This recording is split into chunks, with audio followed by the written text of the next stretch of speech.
Hello and welcome to another edition of the Yankees Suck podcast, brought to you by Poppy and Pat.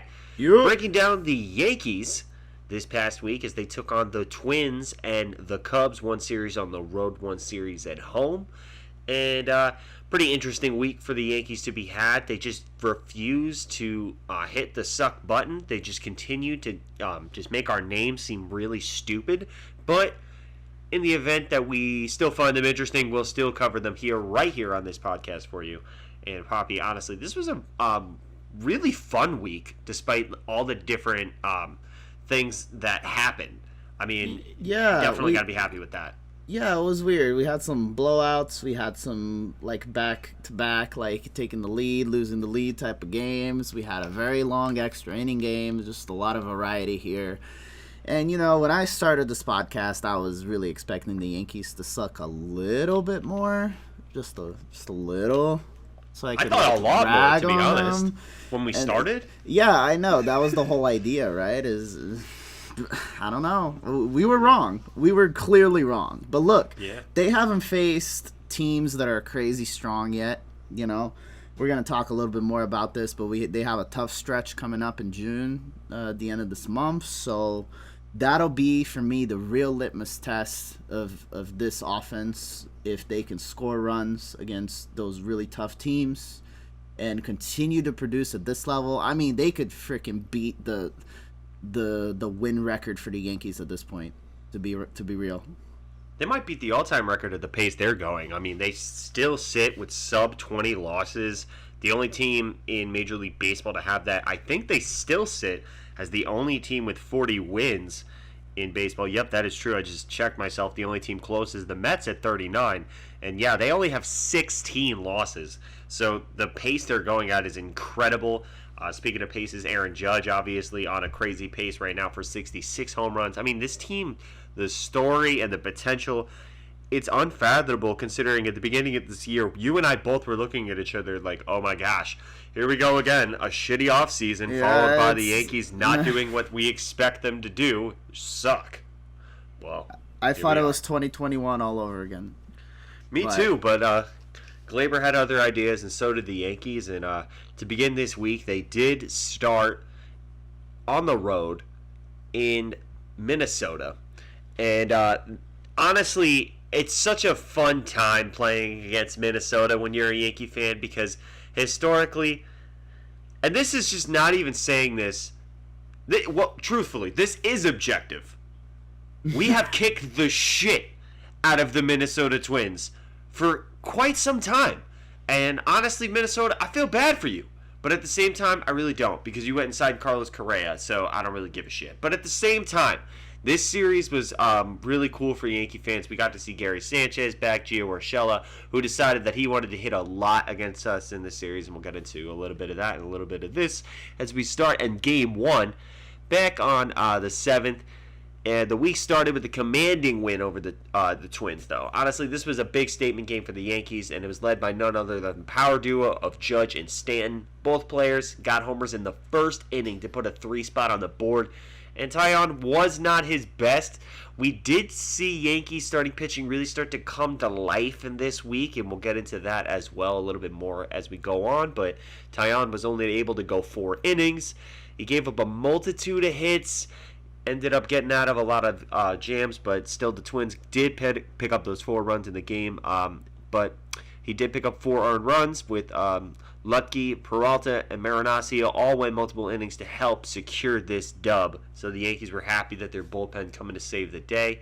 And it was capped off by a beautiful 3-run shot by Mr. Anthony Rizzo. Love that first baseman. Absolutely wonder his glove. And when he's got to pick up the bat in a big spot, he always does, even though his batting average might be a little bit low at the moment.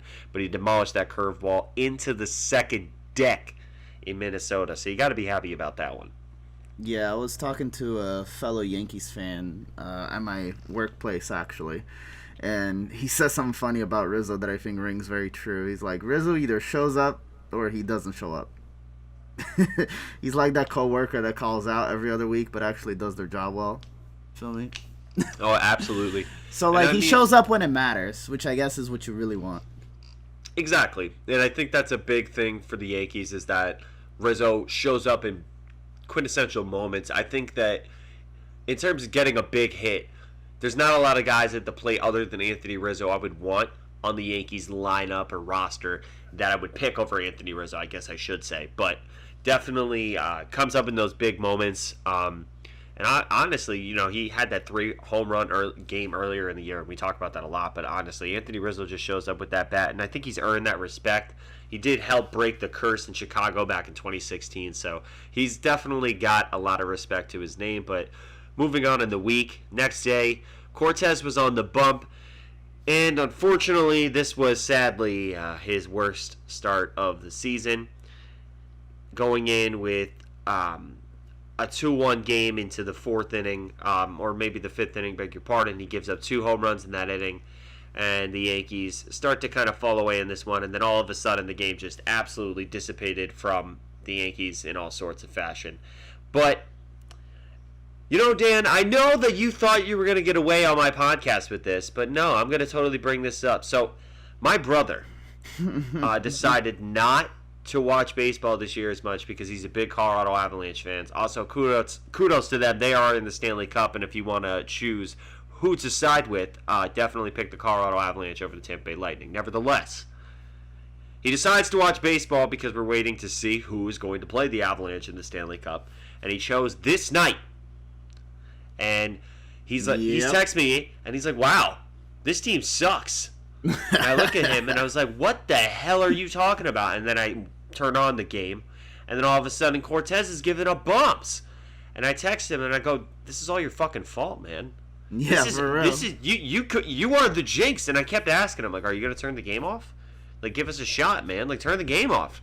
Nah, I'm just kidding. Honestly, it was, all jokes aside, a game like this was kind of coming for the Yankees. They've been kicking everybody's ass, so it was tough. They took Cortez out in the 5th. Clark Schmidt came in, and he couldn't really do any better for the Yankees. And some big clutch inning by the Twins kind of staple run that 8 runs, and the Yankees were taken out of contention. And you got to give nod to Chris Archer also. He had a solid start despite giving up 4 walks, and he did hand it off to the bullpen.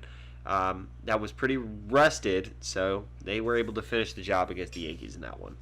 Yeah, I watched the top part of that game too, and Chris Archer was he wasn't messing around. Like, he wasn't afraid to walk hitters if he knew that he could locate his pitch as well, and that's exactly what he was doing. So, I mean, kudos to him, because I feel like a lot of guys want to challenge this Yankees lineup sometimes when they feel they're in tough situations, and usually doesn't work out too well for them. Yeah, and it's really tough to challenge the Yankees lineup right now because I was actually reading an interesting stat. Aaron Judge, his swing and miss ratio is at the lowest it's been his entire career this year.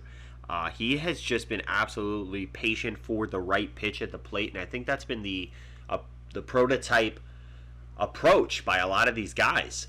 And I think that is something that is so counterintuitive to what we've seen in previous years of Yankee baseball. So it's just been so interesting to see how multidimensional the Yankees have been, despite the fact that they also still lead the league in home runs. So, and speaking of home runs became a big ordeal in the next game, as the next game against the Twins looked like for a moment we were going to see a lot of the same that we saw the day before. Obviously the 8-1 loss was tough, and Garrett Cole was on the mound for this one. So, strap in your seatbelts for this one, folks. As I mentioned, lots of scoring in this one, but right out the gate, the Twins, they got back to fucking back home runs of Garrett Cole. You heard me right. Correa. Fucking goddamn, man. Arias, Buxton, and fucking know what time it is, Carlos Correa. Fucking bullshit. I was so upset, honestly, because that is our fucking 400. I don't even know if he's getting paid $400 million. That is our multi-million dollar, multi-million dollar. Everyone's getting paid multi-million dollars. The dude is getting a lot of money on the mound, not doing his job. And it's pissing me off because, honestly, in the first inning to give that up, that's embarrassing, especially against the Twins. This is the team that's, like, basically a double-A team to the Yankees in recent years. So to have that happen was pretty embarrassing. But, kudos to the Twins. You got to give them respect. They jumped out to a 7-3 lead, or beg your pardon, no, a 3-1 or 3-0 lead at this point. In the next half inning, an unlikely hero in the form of Joey Gallo smashed an outside fastball to tie the game for the Yanks. And big shot right there. Big shot. Just totally turned the momentum around. And for him, too. That's another thing. For Gallo, that was huge. Honestly, there was a lot of talk of why, in the last podcast, Gallo was getting more opportunities than guys like, Miguel Andujar. We were having so many moments like that. And even guys like Clint Frazier have been making hints at stuff like that in talks that we'll get to later in the show. Not that I really agree with anything Clint Frazier has to say, but that's never the point regardless here. But Joey Gallo gets a big home run, ties the game, and then Buxton got another home run off of Cole in the bottom of the second. It makes this game 6-3, and now I'm sitting here basically stress eating my popcorn and just shoving shit in my face because Cole is fucking things up. And it seemed like the Yankees were heading for another loss. Game gets as bad as 7-3. Not so fast, though. Gallo got another home run. Okay, 7-4. Followed by a DJ LeMahieu home run. Okay, we're getting back in this game. 7-5.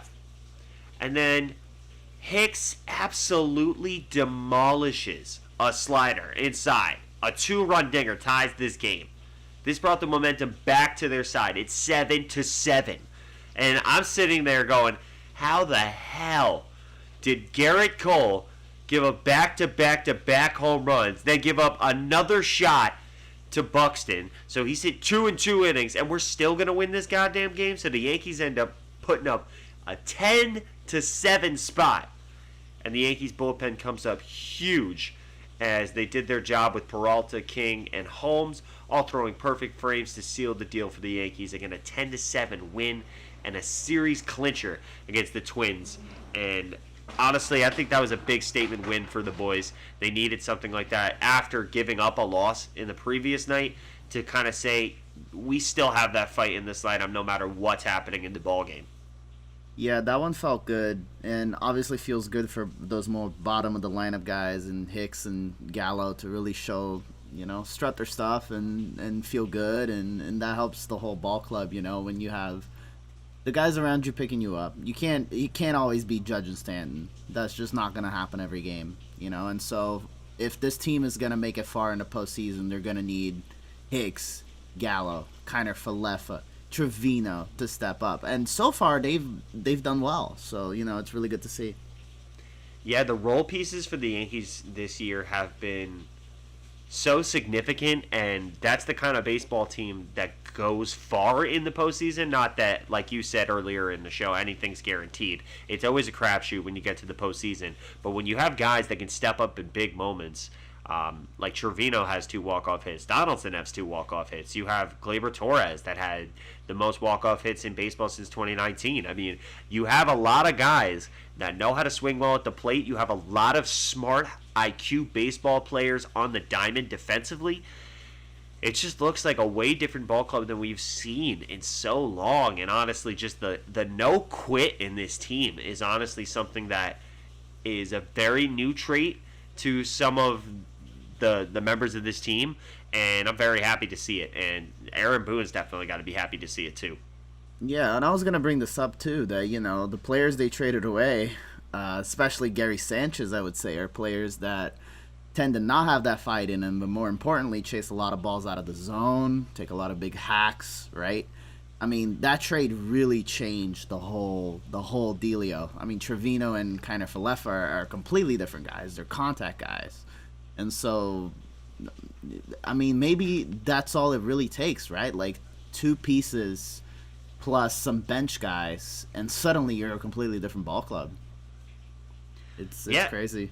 And kudos to Brian Cashman for outsmarting all of us, because he's picked up some amazing pieces. And, we're talking about some of these role pieces, but how about fucking Matt Carpenter, man? Oh, bro, we're going to talk about Matt Carpenter, yeah. I can't wait to get into Matt Carpenter. What did you say? He's slugging 1 dot something. What is he slugging right now? Oh my gosh, Matt Carpenter is slugging. I think it's 1.193, and his OPS, forget about it. It's friggin' insane. So yeah, and I mean, obviously it's in a very small sample size, but the dude is absolutely demolishing it in the quote unquote Little League Park in Yankee Stadium as a left-handed hitter. So you got to be happy with what Matt Carpenter's been doing, though. He's been absolutely dominating, but we'll get into that later in the show as we get on. Yeah, so let's talk about the Cubs, man. First game coming back home, and this one was a weird one. This was the extra inning game, if you guys watched it on TV. We had the Cubs starter, Wade Miley. He got taken out with some kind of shoulder injury in the 4th inning. And after he did, the Yankees were quick to capitalize on that. Torres went the other way for a deep fly ball. Homer. That put them on the board. And then in the next frame, Hayward would answer with an opposite field home run of his own. And after that score was tied, we basically had a battle of the bullpens. But it wasn't your traditional battle of the bullpens where they're just striking guys out. A lot of people are getting on base, either with singles, bloops, walks, whatever way. And nobody could score a damn run. It was actually kind of funny. Weird. It was kind of funny, but I mean, especially for the Yankees team, is very weird because they're built up and down the lineup. But whether it was like good defensive plays in the outfield or getting the strikeout at the right time or just throwing the right pitch, I mean, they weren't able to break through. This is the stat that blew my mind, and they brought this up towards the end of the broadcast as well. They went 0 for 36. With runners in scoring position, both teams combined. 0 for 36. And obviously with the Manfred runner, that obviously plays it up a bit, but that's still an insane statistic. And this game went all the way down to the 13th. And I really want to talk about this moment because I think it's really cool. There's not a lot of guys on the bench at this point. I think the Cubs had one person on the bench, and the Yankees had one person on the bench. And the Cubs, the Yankees had a runner on third, right? And the Cubs were like, okay, let's walk Hicks. We're going to intentionally walk Hicks to get to Higashioka because Higashioka can't hit the ball for shit. So we'll pitch to Higashioka and we'll get out of the inning. It's that simple, right? And Boone goes, nah. Hold up. I have my piece from the bench. It's Trevino, who was our player of the week last week. Who's hot as hell. So he brings up Trevino, and what does he do? He punishes a meatball. It's a line drive. The Yankees win the game. And it's all thanks to Aaron Boone. And, obviously the Cubs giving them the opportunity to be able to do so. Because when you only have the one guy, you have to swap him for a catcher. You have to do catcher to catcher there. You can't pinch hit Trevino for Hicks, right? Unless you want Higashioka to play center field. So the Cubs essentially gave him that chance to win the game, and I thought that was really cool. Yeah, especially late in the game, you really have to be really economical with your decisions on your bench. You can't take 2 guys out with one decision. Obviously you could sub somebody in the next inning if you really had to, but you're taking 3 guys out of the game essentially in a certain sense, and it's definitely tough. But you got to be giving Boone all that credit. And Trevino, his second walk-off hit of the year. So, wow. I mean, it's just so cool to see the Yankees win a game like that. But how about in the Manfred runner era, a game going 13 innings? That's kind of insane to have to do 6 innings of runner on second base, or 6 half innings, I should say. Or, wow, actually, it would technically be 8 half innings. Yeah. Beg your pardon. I'm clearly not that good at math, even though I used to work as a banker. But regardless of that, but yeah, no, it's just insane to think about, all the runners getting on base with that even in mind, craziness. Yeah, it is. I believe they mentioned that the current record under this the era with the new rule is a 16-inning game with the Dodgers involved. I feel like I remember that, but I mean, they were pretty close. I mean, it would have taken 2 or 3 more innings for them to start putting position players out there to pitch. Or what do you even do? I guess you got to put in a starter. It's insane. It's insane. I guess that's why the runner exists, but that's a topic for another day.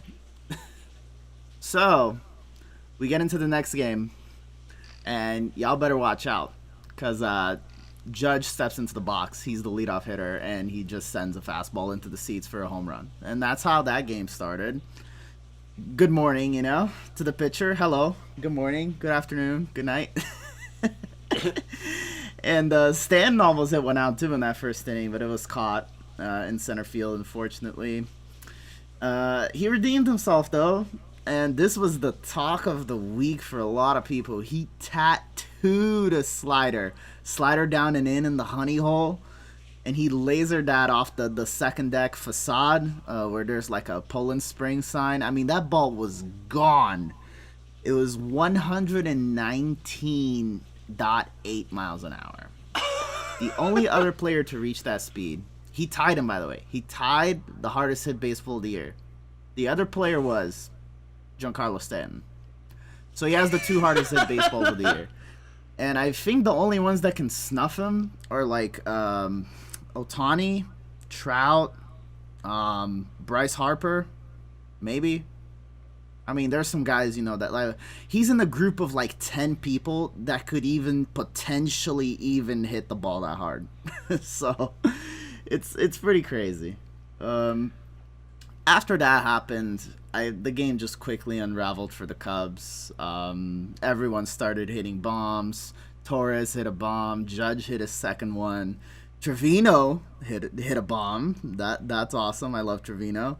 Rizzo came up big again. And Jordan Montgomery quietly had just a really good game. 7 innings, 5 hits, didn't walk anybody, just in the zone like usual.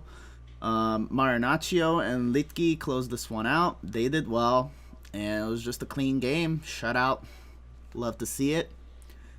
And then finally today, Yankees came up big again. This game actually started with a home run by the Cubs. Ian Happ just went yard on Jameson Taillon to start the scoring in the first. But the Yankees were patient. They knew they had a young gun out there on the mound, I should say, in the form of Thompson. They got the bases loaded with 2 walks and a bloop hit by Judge, actually. And then Kiner Falefa got a ground rule double that jumped over the wall. And then Carpenter from the Cubs dropped a pop-up, and that loaded the bases again after Kiner Falefa cleared them. So now Gallo comes up with the bases loaded, and he hits a double. That puts the Yankees up 4. And then after that, the Cubs decided, okay, this guy is done. We're going to take this Thompson guy out of the game, even though they had a 13-inning game that they played already in this series. But they were like, no, we're done with you. You can't control the strike zone right now. So obviously they didn't bring their best relievers in, and the Yankees punished them real hard. Carpenter hit 2 bombs and a double this game. Carpenter's just been on fire, if you haven't noticed. 6 RBIs to his name. Higashioka got his first bomb of the year, and then got another bomb later in the game off of a position player pitching, because obviously they ran out of arms. Yeah, they ran out of arms in the bullpen, so they had to run someone out there. And 2 bombs, the first 2 of the year after he hit 8 in spring training or some shit like that. I forgot. I think it was 7 or 8 bombs for Higashioka. I think it was 7. I might have been 8. I think it was 7. Yeah, it was crazy. Regardless, it was a lot, and he was having a hell of a day. And Matt Carpenter, what a goddamn pickup. That dude is honestly so crazy. 10 hits so far since he's been a Yankee, 8 of them being home runs. That's just unreal. Like, honestly, that's the kind of stats you dream of. And he's actually been on record saying to the press, saying that I was literally sitting on my living room couch and now I play for the best team in baseball, which is such a cool story for him. And he's absolutely capitalizing, coming off the bench for the Yankees, a power left-handed threat. And it's been absolutely wondrous to see this lineup shine. And it's so crazy because this Yankees lineup is doing it by being patient at the plate as well. You see that despite the fact they put up 18 runs, they only had 17 hits, so they had to have gotten a couple of walks. They got a bunch in the game, and a lot of guys were able to get on base and make the most out of it. You had a total of 7 walks among their team, so I mean that's also getting awesome, getting on base.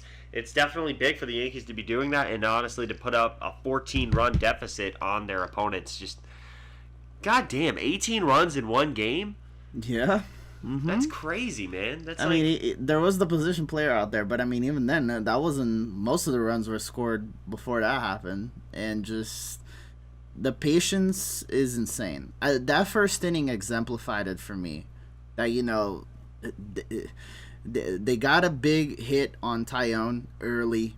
You come in at the bottom of the first, you're like, damn, we got to pick this guy up right now. And your instinct is to swing, right? And they took like good pitches, not crazy like close calls, but like they were patient enough to get themselves in a position where they could get that big hit, and that's huge. The Twins lineup, on the other hand, because we watched them this week as well, almost seems like the opposite. It seems like they're swinging for the fence every single pitch, which is fine, but like you got a guy, Byron Buxton's one of the fastest players in baseball. Like maybe having him on the base paths can be just as much of a weapon, right? But like they just want guys to swing for the fences, and I'm like, okay, that can work sometimes, but you got to have a mix of both. That's why this Yankees team is so good. They're about the only team in the league that has a mix of both.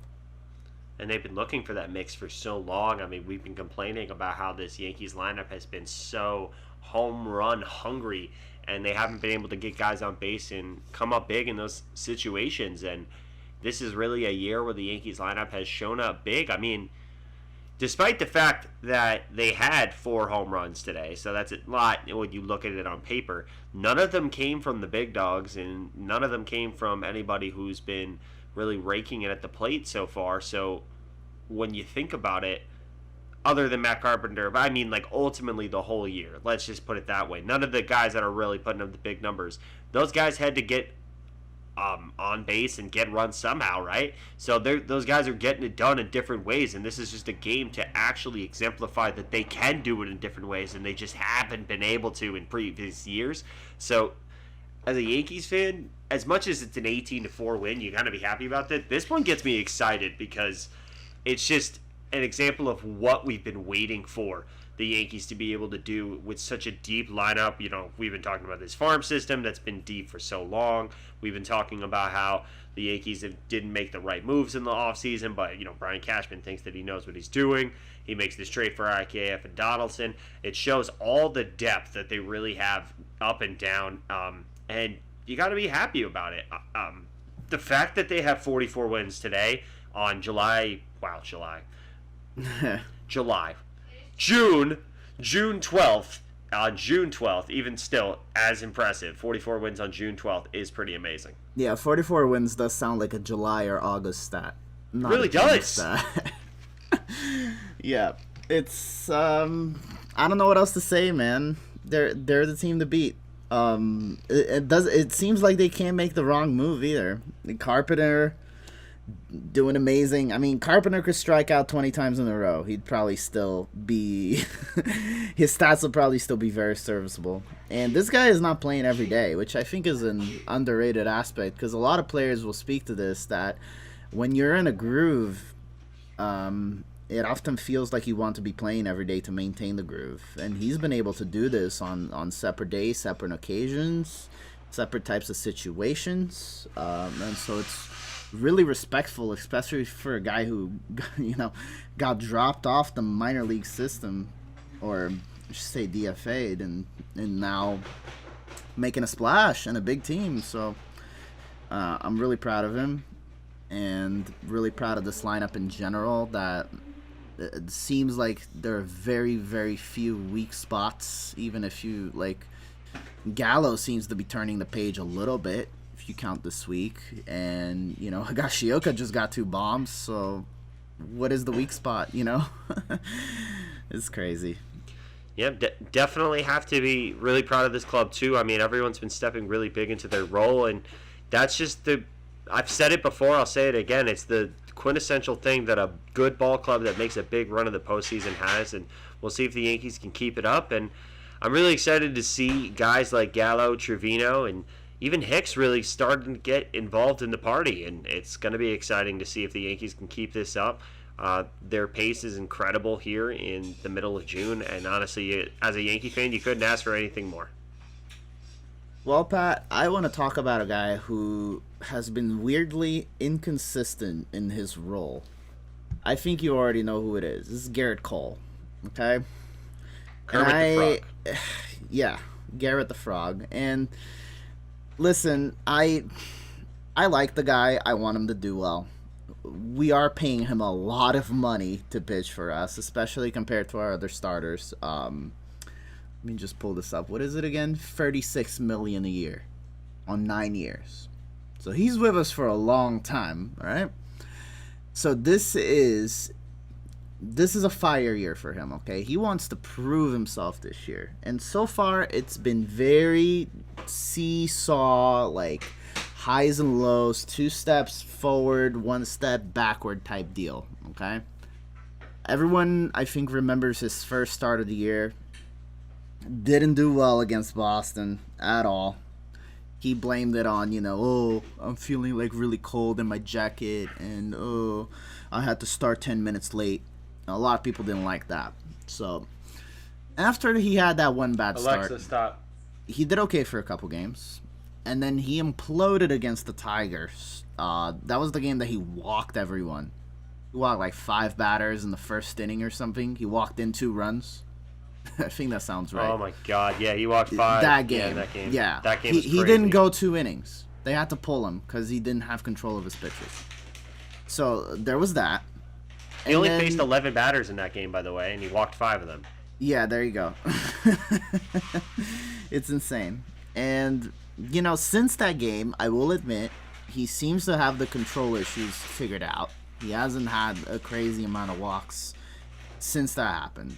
And he went deep in the games, especially in May. He had decent starts in a row. He went deep in the games, even if he gave up like 2, 3, 4, 5 runs here and there. He still did really well, okay, overall. Then he had a tough game against the O's. They tagged him for 5 runs, and this was a weird one because they were hitting bombs off of him, and he is prone to the home run ball, but he was still dealing. He went 8 innings, so quick game. A lot of swings early, and he got 11 strikeouts on that game, even though he gave up 5 runs. It's his season high. Yeah.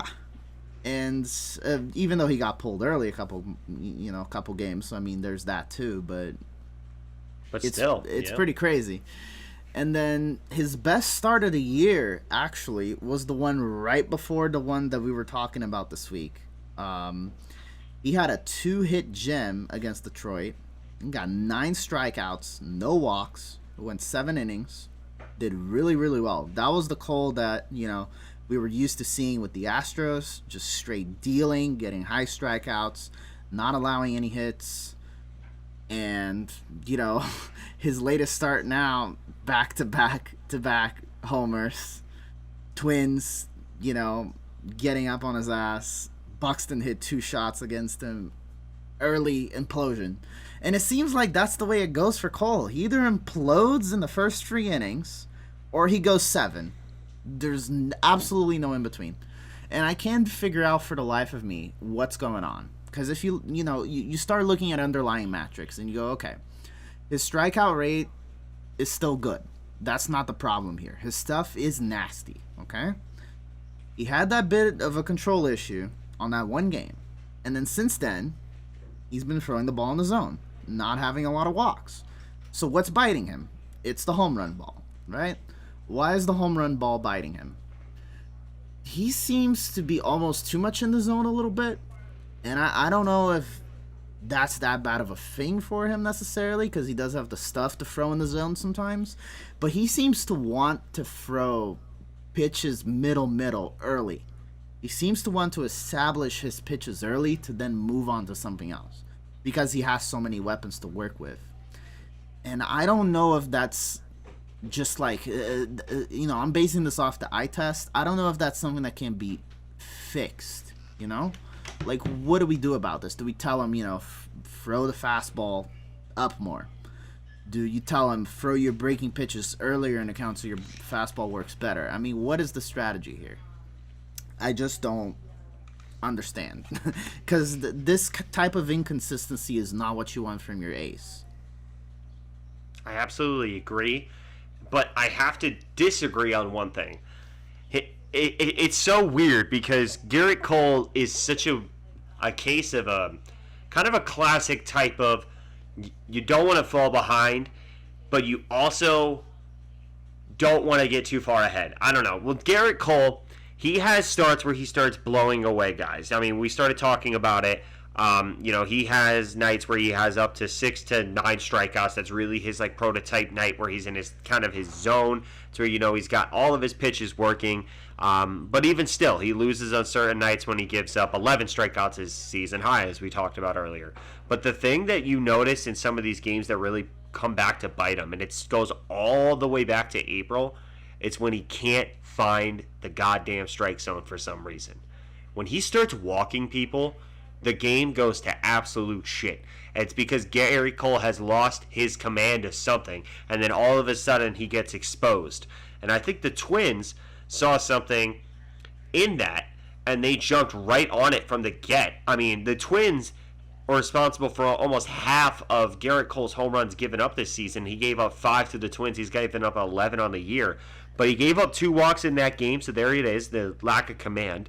Against that Baltimore team, he gave up actually no walks, so he had the 11 strikeouts. So he was having that command, but he lost it towards the end, so maybe that's a decision, and maybe Boone should have pulled him earlier, even though he was dealing. But in the next start, where he only went 6 innings, he did give up 3 walks in that one to the Tampa Bay Rays. And you start to see those walks creep up and start to hurt him. It's just so, traditional baseball, but at the same time, it almost feels like a mental thing with Garrett Cole. And Garrett Cole seems to be a little bit of a hothead. We've seen it from the beginning of the year when they started 4 minutes late for the opening day game, and then he got shelled on in that game, even though the Yankees did end up coming up to win. He gave up a home run in that first inning. So there's a big nod to your point in that one. But even in that game, he walked somebody. He only had 3 strikeouts. And if he doesn't have the strikeout pitch, he doesn't have command of the zone, he is not able to pitch effectively. But the thing is that he has been the least effective of our starters all damn year, despite the fact that he has had that strikeout pitch working. He's 5th in the majors in terms of strikeouts with his 84. And his ERA has definitely jumped a little bit with his last start, and again giving up the 7 runs on 5 home runs. He's at a 3.63 with a 5-1 record with a 1.07 WHIP. I mean, on the paper, Garrett Cole does not look like a bad pitcher, but no, yeah, and I agree with you that there's something to it's the walks plus the home runs, right? There is a bit of a control issue there for him, absolutely. But those are almost opposites of each other, right? Usually when you're giving up too many home runs, it's because you're throwing the ball in the middle of the zone too much.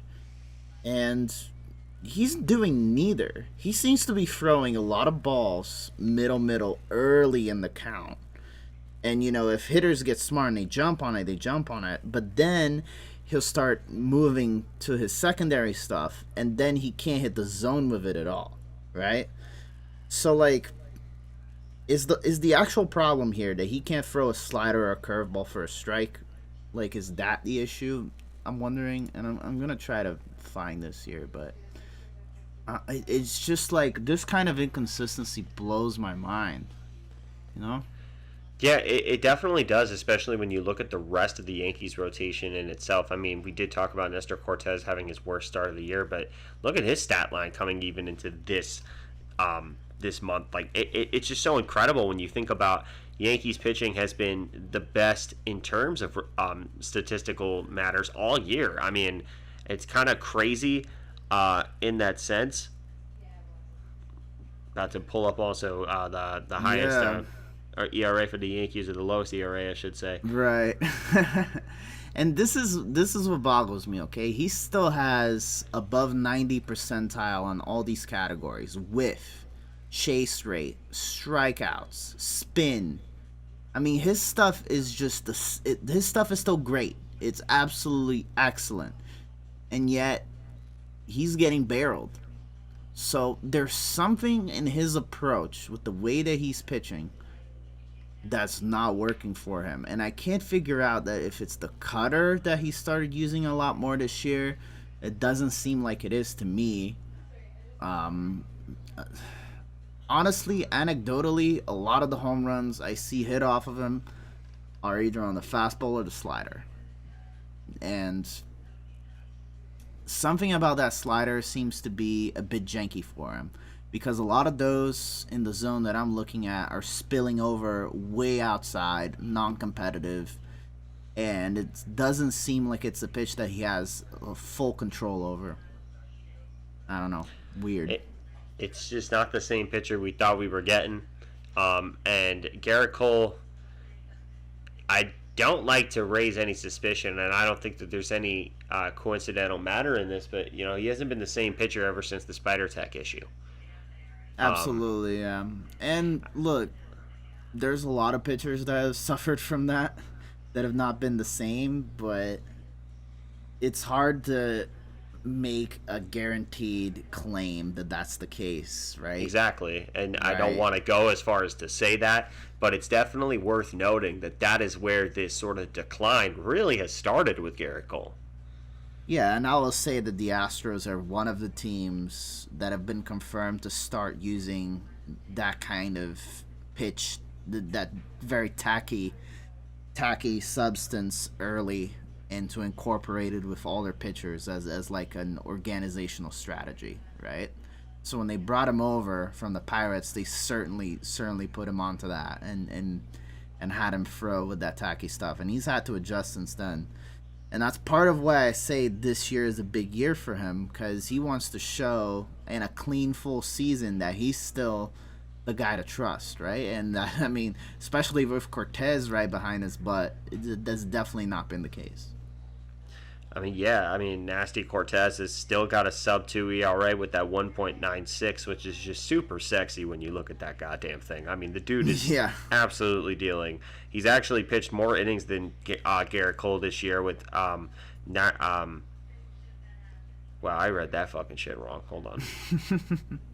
Never mind. Um, Unless he did pitch more innings than Garrett Cole. Did he pitch more innings than Garrett Cole? No, he didn't. So that doesn't fucking matter. So we're gonna have to cut that. Um, That's but fine. Just start over. I mean, Nasty Cortez has been absolutely making Garrett Cole take a run for his money with that super sexy 1.96 ERA. It's been absolutely flawless watching him this year, and it's been really like kind of the Yankees have been winning by committee with that starting pitching. It's definitely been really fun watching them. Tyone has the most wins despite being kind of one of the more shaky products. Despite that, and Montgomery's also been really great. I mean, it's just been really fun this year with the Yankees rotation. But Garrett Cole has been the only spore spot, and it's just kind of so weird because when we came into this year, we really thought it was going to be Garrett Cole and the gang, right? Like we really thought Garrett Cole was going to be carrying this team, basically in the bottom of the AL East, and now we're sitting here with 44 wins and 16 losses on June 12th, and Garrett Cole is the man on the stand in question. It's kind of weird. Especially because he's getting paid so much, like we mentioned, and just it's complicated. It's a hard mystery to solve that I don't think has a singular answer. Something else I do want to bring up though is that he's thrown the change up a lot more, right? So he used to be basically a free pitch pitcher. He used to be a fastball, slider, curveball guy, and he used to really like his curveball. And he's throwing the change up a lot more now, and he's incorporated the cutter, which he likes a lot, and he's throwing the cutter a lot. So now he's a 5-pitch pitcher, and it doesn't seem like he can completely control every pitch. Is it to the point where you start cutting one of those, you say, give up on the curveball and stick with the other 4? or give up on the cutter and have 2 breaking balls or something like that, right? There's got to be something. There's some kind of point there to be made, right, about the fact that maintaining control on all 5 types of pitches, especially with the amount of spin that he throws, is just incredibly difficult. And he can believe in himself all he wants. The numbers aren't showing that he can command every single one of those pitches consistently. So I definitely feel like there's some kind of major shakeup that needs to happen with him. They need to figure something out with him, whether it's throwing the fastball consistently in one spot, having a consistent approach with certain types of hitters up there, or mixing, like changing his pitch mix. It's in there somewhere, and so far nothing's really happened. He's been throwing the same, and I don't know what they're gonna do with him exactly. But like, imagine, for example, they get in the postseason. Is Cole your number 1? He's not my number 1. Oh hell no. Like I think it's Severino, honestly. If you want somebody in that moment, somebody with a little bit more experience than Cortez. Maybe Cortez is your number 2 in that moment. But yeah, honestly, saying that and not being your $324 million pitcher, it's kind of like a what the fuck moment for a Yankee fan. It's weird, right? Yeah. It's weird. Well, we're just gonna have to see, man. They're gonna figure something out with him. I think that by the end of the season, he's either imploding, he's got an ERA of 4 or 5, or he regresses back to his great self, has several great starts in a row, and maybe shows him that we should be shutting up a little bit. We'll just have to see. Yeah, I mean, that's been the spirit of the Yankees so far this season in terms of this podcast shutting us up, considering our name has been absolutely tarnished by the Yankees. And as a Yankee fan, I'm definitely happy about it, but I definitely thought we would be shitting on the Yankees more than they've been shitting on us. So, we'll definitely take it. It's been a lot of fun with this ride so far, and, we hope Gary Cole ends up joining the bus with us in terms of having a fun time with everybody else and figuring out what's been going on. But in terms of somebody who really didn't like his time in New York, we definitely want to get into this. Yeah. The former Red Thunder, another ginger just like me, Clint Frazier. Man, the shit he had to say, man, freaking what? Why did he even say anything is my first question before we even say anything about what he said. But in case you missed it, Clint Frazier said to the media that you had to be a cookie cutter version of yourself to be on the Yankees, and that he does not miss being told how to look, and he did not miss it for the past 5 years that he was a Yankee, which is definitely a nod to the Yankees' policy in terms of facial hair and long hair. Definitely, historically, it's been, a weird one, and honestly, I don't even like it as a Yankees fan. I think it's a dumb policy. I think that, truthfully, it does not make you look any less professional if you have a beard. Perhaps having them clean it up is one thing. Perhaps not having too much pine tar on their helmets, whatever. I don't care. If you want to look clean, then fine, but honestly, to that extent is a little ridiculous. But to go out on the media and to bash ownership who's holding up this old policy that was set up by their dad, what the fuck? Do you think they're gonna fucking give a shit about you, Red Thunder? No one gives a fuck. So, and the question they asked him too, it was something to the extent of do you miss your time in New York? They weren't goading him to talk shit, and he just talked shit. he just did it, and it didn't even start here. He did, tweet that fucking ridiculous tweet right before the season did start. But this is before we knew if baseball was going to happen. He said on Twitter that he should go get that McDonald's job that every Yankee fan told him that he should get because he wasn't good enough to play for the Yankees. And I was just like, bro, you already fucking left. Why are you talking shit still? What the fuck? We don't care. Wow, big honestly. Surprise. Sports fans heckle your players, especially when they're doing poorly. Who would have thought? Yeah, honestly. I mean, listen, I know being from New York how toxic the New York media can be and how toxic our fans can be. I mean, just look at the Miles Straw incident from this year if you want to know how toxic Yankee fans can be. But honestly, there is some truth to it that it is kind of a part of sports to be criticized on the bigger stage, even though that we all are sitting on our couches watching you. I mean, but that is the element of, like, I don't know, being a fan and wanting the best out of your team. And Clint Frazier is just most notably a guy who's really never been about his own role. Like, he was criticizing the Cubs for even bringing him off the bench because he was like, I don't like these guys that all throw 100 plus miles per hour.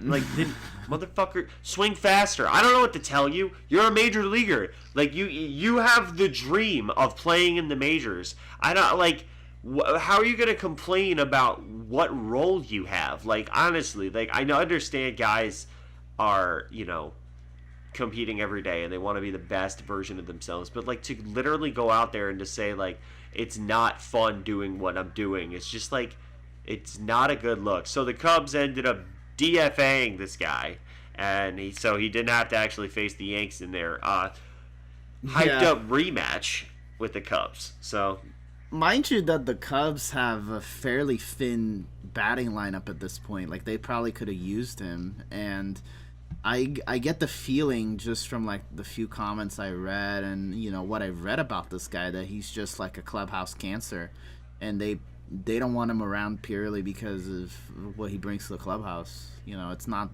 the bat, it's the attitude. And I mean, he got what he wanted for it. He doesn't want to face 100-mile-an-hour fastballs. Well, he can go to AAA then. Yeah, I mean, he's gonna get that now. He's gonna get the opportunity. Hey, and you already know that there's guys in AAA throwing hundo too. Right? You already know they're coming up. So they're in college, man. They're not even drafted yet, and they're throwing 100 miles per hour, man. Like, it's starting to get to that point where,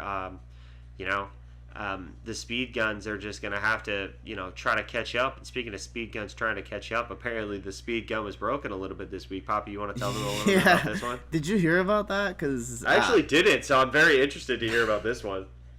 They had to remove some of those pitches from the Statcast because they were so wildly inaccurate, and some of them got corrected speeds later, but nobody knows what's going on. This didn't really break the media that hard. There wasn't any official statement made, but there were some pitches thrown by Yankees pitchers that made absolutely no sense. Okay, Severino had a 103-mile-an-hour fastball, or I believe it was a cutter. I think it was a cutter. If it's a cutter, that's even more ridiculous. Yeah, which like I mean, look, Severino can hit hundo. Severino can touch hundo sometimes. But 103? He doesn't touch 103. He doesn't. He just doesn't. That's like Chapman numbers back in his day. Yeah. I mean, that might be one of Chapman's fastest pitches ever thrown or something. I mean, exactly. He used to hold the record and everything too. Mm-hmm. So Clay Holmes got clocked in at the same speed. He got clocked in at 103, which he throws a demon sinker at 97, 98. I don't think he's ever touched 100, so that makes no sense either. Nope. And then this was the one that really cracked me up. Clark Schmidt was throwing his changeup, and it got swung at, okay? His changeup got clocked at 101. I mean, okay. That's how you know that it's actually bullshit. I mean, maybe it's the bat that they're recording on this. I mean, that would be a terrible hack if you're swinging 100 miles an hour at a changeup and missing. That would probably hurt. But yeah, they were pointing the radar gun at the bat head or something. They must have been. That's the only way that something like this would have made sense. And I did go ahead and look it up, and Chapman's fastest pitch ever was 105.1, by the way. There you go. Yep. Just crazy. And, it kind of brings that into question a little bit, doesn't it? That, if you can have such a thing that's clearly wrong, that's a big mistake, and we're trusting that number to get feedback on our guys, and then you go wait, but actually, is it consistent between every stadium? You know what I'm saying? Yeah. Can we even trust that number necessarily? It's just weird. Yeah, and that's always going to be the question I think we're going to ask. And I think it's always a fun stat to have, but you got to take it with a grain of salt. But it's just so funny to see things like this happen. You gotta laugh a little bit in terms of that. But like like some of the names and coming up with like just 103 miles just to bring it up, like Joel Zamaya. I don't know if you remember that guy, but he pitched 104.8, which was like his fastest, and like Mark Wohlers pitched 103 for his fastest. So if these were right, like Severino, Clay Holmes, and probably Clark Schmidt on his fastball broke the records that these guys set up. So honestly, that's just, you got to take that and laugh. Definitely, pretty funny when you think about it. And I don't know if you know the story about Joel Zamaya, but if I'm not mistaken, Joel Zamaya's career ended because of a Guitar Hero accident, I believe. Oh, I've heard this story before. Yeah. Yeah, Joel Zamaya. What a story, man. That guy was a dominant relief pitcher back in his day too. Isn't it always the relief pitchers that have their careers end in like the worst ways? Yeah, there's definitely also something to be said about some relief pitchers having a little bit of a little more of a more interesting personality. Like for instance, Adventurous style, yeah. yeah, like for instance, Scott Proctor is one for the Yankees that comes to mind with this in the Joe Torre era. There was one season, and I'll never forget it.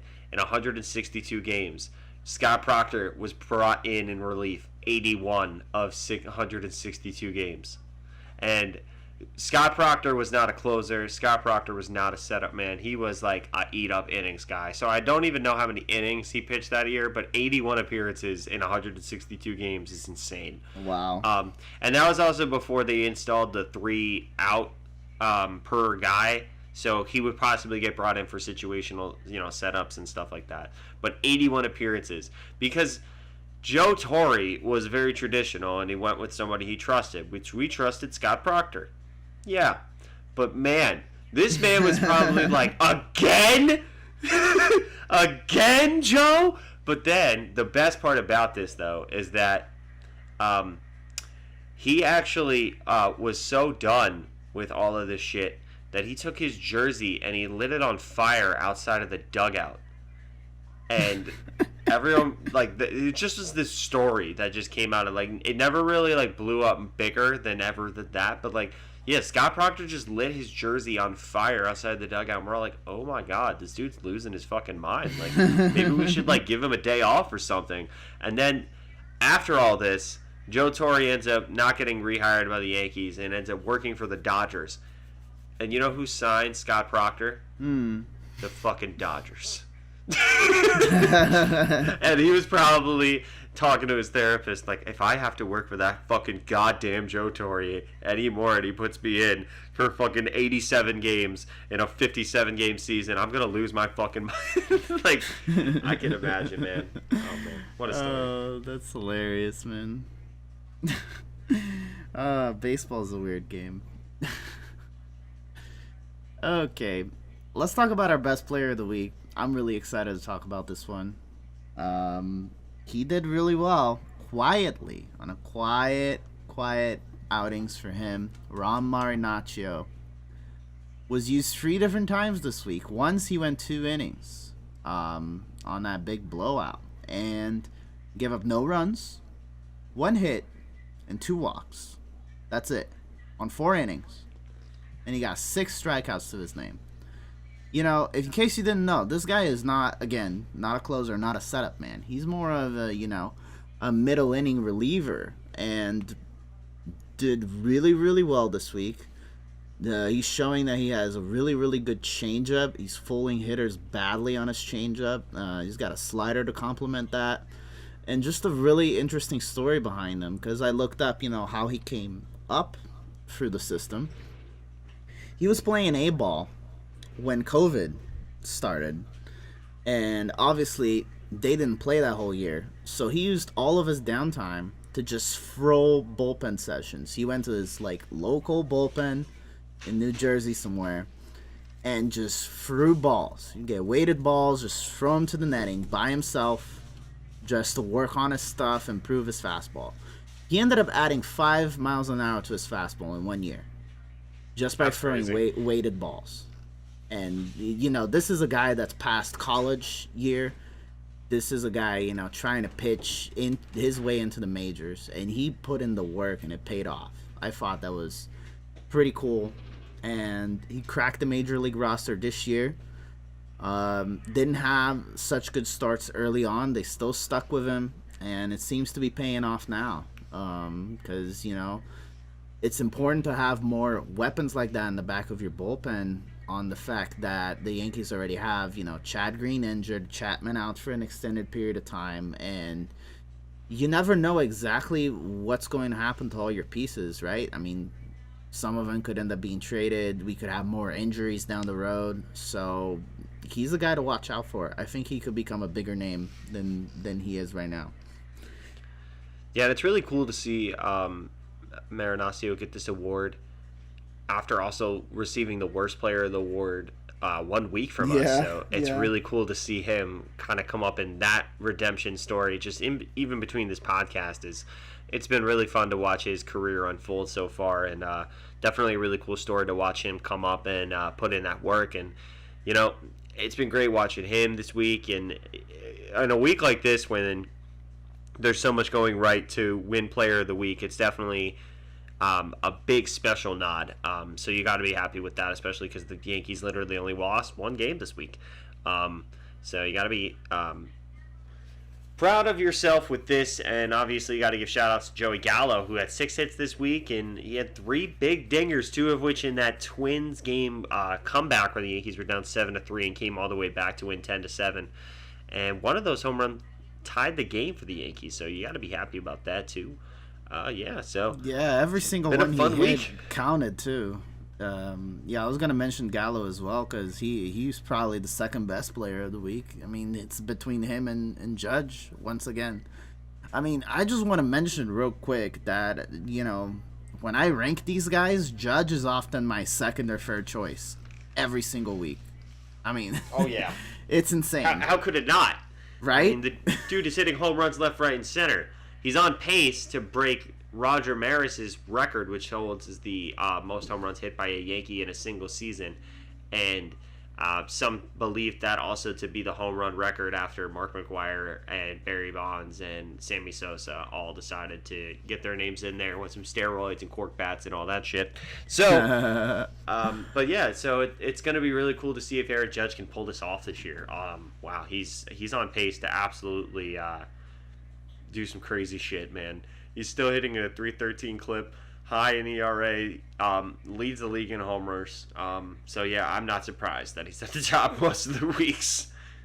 Yeah, that would be a great way to erase a kind of tainted record as far as home runs in a season go. And I mean, there are guys out there that have the potential to do this in our generation, so that would be really cool to see. As far as worst player of the week, we already talked about him a lot, but it really was Garrett Cole. I mean, 4 home runs, 3 of them in a row to start the game as an ace, as your highest paid ace in your lineup. So, I mean, I would have given it to someone else because I kind of wanted to talk about a different player, but it's him. It's him. It has to be him. It really can't be anyone else. And I just wanted to compare real quick because he only went 2 innings, I believe, 2 1/3. 2 1/3. And yep. Nestor Cortez had a shaky start this week, and he still went 4 innings and a third. And held it down a little bit better. And he got jacked too, and he was able to execute his pitches, and Cole was just not concentrating. And that seems like a recurring theme with him, that he starts walking too many batters or he starts giving up too many runs. It's like he starts thinking about that instead of thinking about throwing the pitch. It completely distracts him from what his objective should be. And that's really worrisome for a guy that you depend on as an ace, like I said. Yeah, no, there's no in-between with Garrett Cole. There's no kind of, medium ground start with him. He's either got it on or he's got it completely off. And it's really hard to like a guy who's making so much money, who's so inconsistent, and when you see him striking out nine guys a game, you know Garrett Cole is on the money and he knows what he's doing that day. When you see Garrett Cole giving up a home run in the first inning, pack your bags, kids, because this is going to be a rough one. Unless they're playing the Twins, because they got a chance to come back. But man, it's always rough with Garrett Cole though, because it's almost like the tale of two different Coles. Like, it really is. It is. You see one guy who's that same guy we saw back with the Astros that was just so dominant, absolutely killer strikeout stuff, barely is giving up any hits. He's got command of the strike zone. And then there's this other Garrett Cole who just gets ahead of himself, ends up throwing a lot of pitches, and then he just leaves either these sliders over the plate or they're jumping on these fastballs early in the count, because Garrett Cole likes to try to get ahead of hitters, which makes sense, but you also got to be able to effectively work around the strike zone, and Garrett Cole just can't do that when he gets in those moments. And honestly, maybe it's the runners on base, maybe it's when he's in the stretch. Honestly, man, I just want to, grab him by the shoulders and be like, what is wrong? We need answers. We need answers. You've got run support. I also want to point out he looks like 3 times as stupid now that he doesn't have the beard. So I guess I agree with Clint Frazier on one thing. I mean, I agree with Clint Frazier. It's just, when you're not doing well, you're considerably a cancer in the Yankees clubhouse too. Now, apparently, he was not a fan, or not a fan favorite, I should say, or a player favorite, because he did not get along well and did not have too many friends in the Yankees clubhouse. So not too many guys were too upset when he left. And it seems like he didn't really make too many friends in Chicago either. And it just goes to show you gotta be team-oriented. And speaking of being team-oriented, look at Matt Carpenter. He's not complaining about his role. He's literally talking about how just a week ago he was sitting on his friggin' couch. And now the dude's hitting home runs left, right, and center for the Yankees in a lineup where he's coming off the bench in big moments and seeing something that he can take a lot of and takes it over the right field porch. And, Clint Frazier just wasn't consistent enough of a threat for us to keep him in the lineup every day. I mean, he could crack a major league lineup. I'm not sitting here saying Clint Frazier is a terrible ball player, but when you're so self-centered, it becomes kind of not really anyone else's dilemma. It's about you. You got to figure that out. Yep, it's about you, exactly. And, I mean, team cohesion and having charisma in the clubhouse is a big deal. And I feel like this gets talked more in other sports that actually have every single teammate in play the whole time. Like, you think of soccer or volleyball or stuff like that. Or even like when you play duos, right? You have some unbeatable duos in tennis that are not great players of their own, but they can read each other's minds so well that they play great together. And that's definitely something that also applies to baseball. Even though you are there in the batter's box by yourself and it's your at bat, your teammates around you can pick up on things that they can tell you later, and they can help pick you up in ways that maybe you didn't expect. And you gotta have that whole foundation holding itself up. You can't have one or two guys trying to talk each other down or trying to compete with each other, because that's not the spirit of the thing, right? Just think of what we didn't even talk about this yet. Think of what Tommy Pham did over his whole little football league fiasco thing. I mean, he's a cancer. You don't want this guy in your clubhouse. I don't care how well he hits. He's going to drag everybody down when it's game time and you get struck out. He's not going to tell you something nice. He's not going to tell you to pick it up, Chief. He's not going to give you a tip. Yeah, he's going to slap you in the face. He's going to be a fucking asshole. So. He's going to slap you in the face during warm-ups. Or you having Russell Wilson, a quarterback, one week, and he was injured the previous fucking week. That was the stupidest shit ever. That was the stupidest shit ever, man. Also, Tommy Pham went on record before the season by saying that he's literally in Cincinnati to care about his numbers. That's it. And he proceeded to start the year by going 1 for 28. So Tommy Pham is not in any way helping anyone in terms of fantasy sports, including the people that drafted him. So, you know what? That shit is so crazy. And the fact he tried to rope Mike Trout into that because Mike Trout is the commissioner, honestly, I just like, this is insane. I really thought it was a joke when I saw that headline. I really thought that was a TMZ headline that just like went bad. That they were really having a fight over a fantasy football league in center field during the pregame warm up. Yep. I also just love Jock Peterson's explanation, like looking at the camera, like literally, like looking at us, like, "Yep, he did that shit." Yep, He did that. He did that. Yeah, yep. I swear that he did that, and he's like, he literally was like, "It's in the rules," and also like, this is ridiculous. He even felt probably uncomfortable having the interview because he's like, "Why am I fucking explaining this? Like, this is fantasy football to all these people on back home." Like, oh my god, such a fucking crazy ass story. Like, if this happened on the street, I would have found it unbelievable. Let alone with professionals inside of a baseball field. Yeah, like if we heard about this story even like after later on, we would still think Tommy Pham is an idiot. Like, it's like enough... This is why sometimes this is a bit of a tangent. I dislike how much this sport in particular, baseball and other types of sports too, are taken up by both the fantasy leagues and the gambling side of things. It's like people need an incentive to care about the sport even more. And then they get all juiced up and hyped up. And then when they don't get the result they want, it's like they want to slap someone. It's just like adrenaline junkies, you know what I mean? Like, it's bizarre. Yeah, no, I definitely get that. And I mean, as somebody who partakes in sports gambling from time to time, as you know, it's like, it's tough because you really have two kinds of sports gamblers. You have the people that are kind of literal about it, that are like, all right, well, you know, Garrett Cole has been striking out 5 guys in the last week. I'm ready to lose my money on Garrett Cole striking out like more than 5 guys this week because he's probably going to end up picking up his 12 walks that we talked about here on the Yankees podcast. But, you know, regardless of that, you know, like, but then you have people that are really emotional bettors. Like, I guess the people that you're really referring to that'll be like, I am doubling down on my bet, and I swear to God, the over and a half on whether or not Anthony Rizzo is going to pick 2.5 bases up tonight is definitely going to hit. And it's like, you know, like, if you really care that much about whether or not Anthony Rizzo gets 2.5 bases, like, do you really even give a shit about baseball? Like, it takes away from the actual spirit of the game, and it's worth a tangent to talk about that. Like, you know, gamble responsibly is one thing, but it's also like, don't gamble to necessarily like throw away the spirit of the game. If you're watching two teams you don't care about and you throw $10 on the game to give yourself a little bit of extra motivation, that's harmless.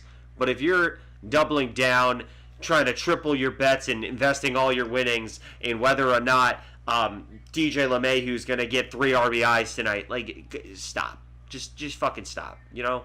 Like, come on. Yeah, and there's something, I definitely agree with you there that there's 2 different types of people, right? And there's also people that get so much more heavily invested than others, right? Regardless of small gambling, big gambling, there are people that just really, really hyper focus on that. And I feel like that's definitely what happened with that whole Tommy Pham situation, is that he was taking it way more seriously than you should be taking it. It's like, at the end of the day, it's a game. You're betting on a game. Yeah, it's real money, but that's the risk you take. Congratulations, right? And especially in the case of fantasy leagues, it's like sometimes there's a prize pool. Cool. But very, very rarely is that ever like a lot of money. And we're talking about guys that make millions of dollars out there. They're not sweating over that amount of money. They're sweating because they want to win. They're just that hyper competitive type that can't afford to lose inside their heads. Right, and I think another aspect of it too is just the fact that, you know, fantasy sports are way less controllable almost, I feel like, to sports gambling. Like, sports gambling, you really get to pick what you believe in, what you think is going to happen, and you put your money on it. Well, in fantasy sports, it really depends on what spot you're in the draft, what trades you make, what trades other people will make, who you're going to play this week, and, you know, there's way more factors that go into it. So to really sit there and to get mad at somebody for following the rules, and also like not because he was holding play. I don't know the exact concept, and if anybody wants to tell me what it is in the Yankees Tech podcast, because I don't really play enough fantasy football to know. But essentially, he was mad, I think, about him holding on to players that were injured on his roster, and they should have been left out in the free agent pool or whatnot. But you know what, Tommy Pham, when you get hurt next time, I hope the Reds cut you so that way you can end up in the free agent pool. No, I'm just kidding. I really hope Tommy Pham keeps his job. I'm not that kind of person. But at the end of the day, it's just so ridiculous to think about that. That's the kind of beef that two grown men that are in the major leagues making millions of dollars are really going to have at the end of the day. When we're two working class citizens in the tri-state area who can talk about it and both look at them and be like, guys, are you fucking serious? like seriously, we could see you're out of touch. And I'm not betting on Tommy Pham. I'm not betting on Tommy Pham out of principle, and I'm not betting on Clint Frazier because he's in the AAA now. So yeah, you couldn't bet on him even if you wanted to. Well, I think we can talk about next week then. Speaking we of bets. we have a hell of a week coming up, man. A hell of a 2 weeks, I should say. So we got the Rays, Tampa Bay Rays at home. The Rays haven't been on all cylinders yet, but they're scary. I'm not gonna lie, scary team. And then you got the Blue Jays in Toronto. All right. Then after that, the Rays, you play the Rays away, and then the Astros come to town. So you got 4 bangers, 4 series in a row that are very tough to predict here. So what do you think for this next week? The Rays at home and the Blue Jays in Toronto. So this is definitely going to be a very interesting week, like you mentioned, Poppy. And it's really because these are going to be possible preview series for the Yankees come postseason. I know it's a very early mentioning that, but when I think about what the playoff picture is going to look like long term, I really think that the Yankees are most likely going to hold on to that number 1 spot in the AL, but the wild card spot's going to be between 2 AL East teams. I almost guarantee that. Whether it's the Yankees, the Rays, or the Blue Jays in that wild card spot, I promise you it's going to be 2 AL East teams. That division is so deep in terms of talent. If the Red Sox even turn it on, can you imagine that race? That would be a crazy AL East race just for 2 spots in the wild card game, and I honestly believe that. Kind of like last year, honestly. Yeah, exactly. Because this team, the Yankees, the Rays, the Blue Jays, they all are just very deep with talent, and there's not a division that really runs like this in the AL. I mean, not even close. Not even close. It really isn't anywhere near. It's not close because the Angels just show their true colors, and I think that the Mariners might have a shot. But it's not close. Yeah, and also the Angels had to resort to using Nickelback to try to turn things around after the 13th game. Oh, they took a shot at tequila too. Did you hear about that? Say that again? Yeah, someone said they took a mini shot of tequila before a game to try to loosen up. Oh, who was it that took the mini shot? A lot of people. I don't know. I just saw the headline, bro. They took a shot at tequila to try to loosen up before a game. Can you imagine, though? They're in the box, and they're like, sorry, I didn't see that one. Oh, my God. Can't imagine taking a shot at tequila and then trying to hit a 100-mile-per-hour fastball. That does not sound fun. I would never do that, no. Or safe. Look, here's what I feel, okay? I'm scared of the Blue Jays. I'm scared to death of the Blue Jays, and they're playing at home. So I think we lose to the Blue Jays and we beat the Rays. What the spread is going to be like, I'm not sure. I think it could be a 3-3 week, honestly. I could think it could be a 500 week. And I think if the Yankees escape with a 500 record out of this, it's a success. Because I think that this is an early test for them.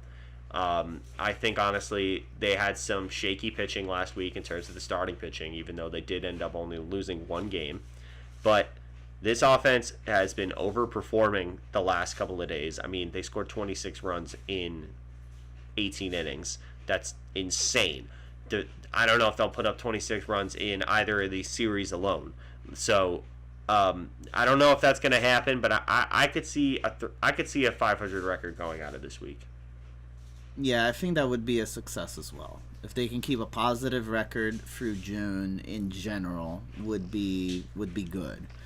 And it would be important for them as well to get momentum going into next week, right? To get like a decent number of wins against the Rays and the Blue Jays, so then they can face the Rays again, a team that they already saw, and then get ready for the Astros, because that's gonna be the real challenge, right? They're gonna be gassed after 3 hot series, and they're gonna have to face the Astros, who are one of the best teams in the AL in terms of pitching, and some say their offense hasn't even caught up to them yet. So, very scary team. And again, preview of the playoffs, of what's to come, which is also a very big deal. Yeah, and we'll definitely be excited to see that. I hope the Yankees do have success coming into this week, but it'll definitely be tough. But like I said, if they can keep a positive, above flow record, I count this really as a success. And if Garrett Cole has a decent start this week, that's also another big thing. I mean, despite whatever happens this week, if Garrett Cole comes out and he has a good start, I'll be happy about that, because then he'll be turning things around. And same thing with Nestor Cortez. I really hope he comes back and has a good start and kind of turns around whatever happened in the last game. I still want Cortez to be in contention at least for the Cy Young. I think that would be the story of the year. I think it would be too, but dude, he's in contention probably to start the All-Star game. I mean, he does have a 1.96 ERA. No, he's still very, very much there, but I feel like this is around the time where he's gonna start regressing to his mean, and I don't want to see that happen. I want to see him maintain his numbers. We'll see, and hopefully he does, because that would definitely be a wonderful story to be had if whether or not we could see Nestor Cortez continue at this pace throughout the year. I mean, nobody expected him to even be coming out guns blazing like he has been, but got to be happy with that. I mean, nasty Nestor. Love that friggin' stash. And speaking of stashes, Matt Carpenter's got a beautiful one, and Michael Kay has already coined the Stash Blast every time he hits a home run. So. Oh yeah, Marwin Gonzalez showed up today with a little stash stubble. Hey, I love it. Let's get a stash thing going. Get everybody on the team with stashes. I mean, Giancarlo Stanton sometimes rocks one. Can you imagine Judge?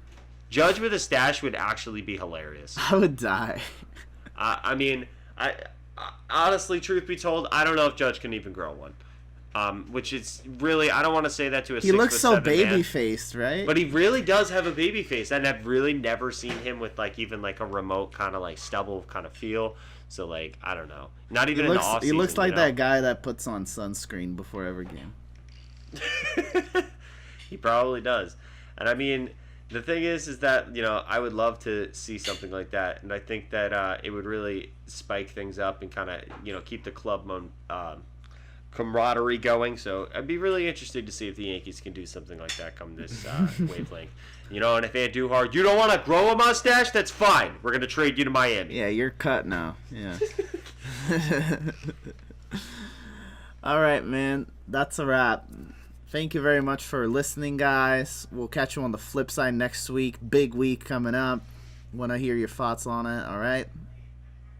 It's always been a pleasure, Poppy, to break down Yankees baseball, and we'll see you next time. All right. See you guys.